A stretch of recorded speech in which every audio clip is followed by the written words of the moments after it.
The Great Blizzard of 1888, 58 inches, 400 deaths. According to the Washington Post, in early March 1888, the weather conspired to produce what remains the most severe blizzard ever experienced by the northeastern US. Low pressure, high winds, and heavy snow saw the temperature drop to 6 degrees in New York City. The storm moved slowly and even paused for a while in a holding pattern, merely dumping snow for nearly 2 days.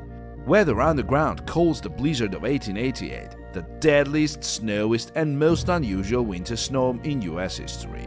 Winds rose to 50 miles per hour, telegraph lines went down, cutting New York City off from communications, and trains derailed. Hundreds of people died in New York alone, many later found buried under several feet of snow. According to history, over 400 people died as